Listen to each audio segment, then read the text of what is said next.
Now back to Arizona.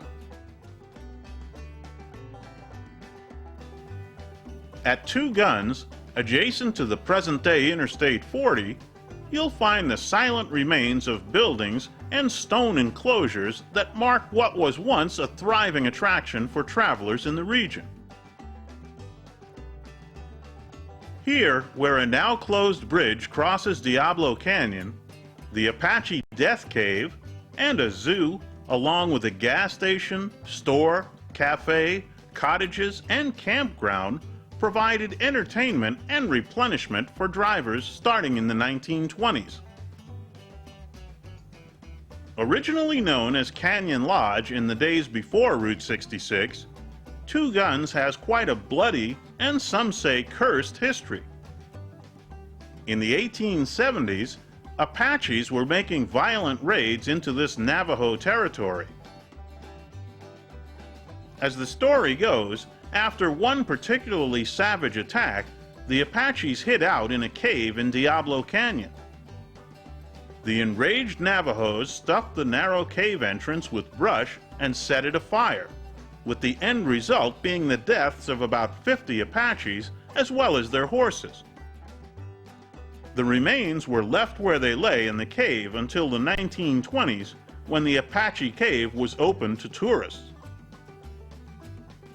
In 1905, John Shaw and Bill Smith committed a robbery at the Wigwam Saloon in Winslow and were pursued by the sheriff and his deputy to Diablo Canyon. In a gunfight, Shaw was shot dead and rolled into a shallow grave along the canyon. When word reached the patrons of the saloon, a group headed out to give Shaw the drink he had paid for but never received before pulling the robbery. They dug him up and poured his drink into his mouth, while a companion brought along a camera to record the event for history. In the early 1920s, Earl and Louise Cundiff set up Canyon Lodge to generate revenue from passing travelers on National Trails Highway. A couple of years later, Harry Indian Miller arrived on the scene and began leasing land at Canyon Lodge for his own business venture, Fort Two Guns. He brought in animals for the zoos and decided that cleaning out the Apache Death Cave would make it a suitable tourist attraction. Additionally, with his partner, Chief Joe Sekakuku, he carved out some fake prehistoric caves in the canyon. With singing coyotes and native dancing and singing, Fort Two Guns and neighboring Canyon Lodge were quite a draw. On March 3, 1926, violent death again came to town when Harry Miller shot Earl Cundiff to death. During a well-publicized trial, with many witnesses on both sides of the matter, details of threats, affairs, and other illicit behavior came to light, and in the end, Miller was found not guilty for having killed in self-defense. The matter didn't end there, as subsequently locals knocked down billboards for Fort Two Guns along the highway. Miller had legal battles with Louise Cundiff over improvements to her property. He was arrested for defacing Earl's grave, and fires destroyed businesses throughout the town. Eventually, Miller moved away to a cave near Lupton, Arizona.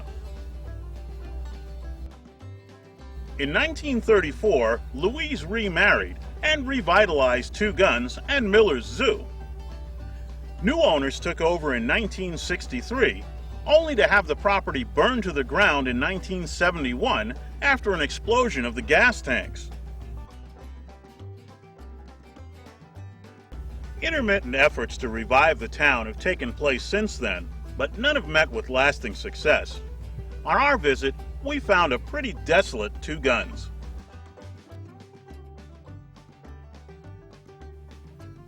We then drove our pilot north a few miles from Two Guns to where the remains of the railroad camp of Canyon Diablo waste away. The camp sprung up in 1880 while work on a bridge to cross the 250-foot deep canyon was done, and the location was considered one of the roughest, toughest towns in the West. Murder and mayhem were a daily part of life for the encampment, and it's said that no lawman survived more than a month. Herman Wolfe, who passed away in 1899, is reputed to have been the only person to have died peacefully at Canyon Diablo, and his is the only marked grave to be found today. Legend has it that quite a bit of loot from various robberies in the Canyon Diablo and Two Guns area is still buried or lost in the canyon. We unfortunately didn't stumble upon any with our Honda.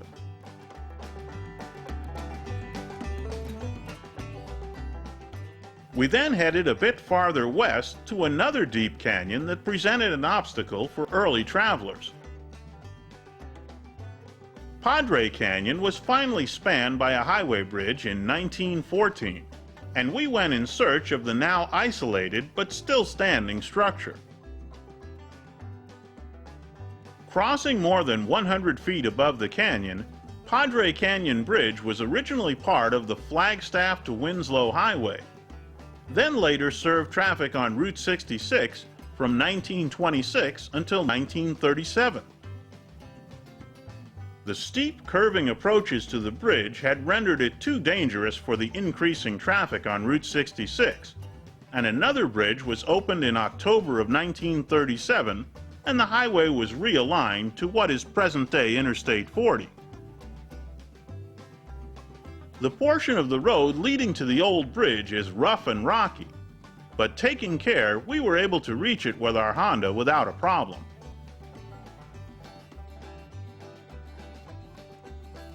We then made our way back out to the more well-traveled portions of old Route 66 and headed back west toward California. Our stops all made for some interesting history lessons and some quiet, rugged scenery. Our Honda Pilot once again proved to be a comfortable, confident travel partner that was fun to drive on all of the varied terrain we encountered. If you visit the area, the Petrified Forest and Two Guns are easily accessible from the main highways, but be prepared for some rough backcountry travel, unsuited to passenger cars, if you want to check out the remains of Canyon Diablo or the Padre Canyon Bridge.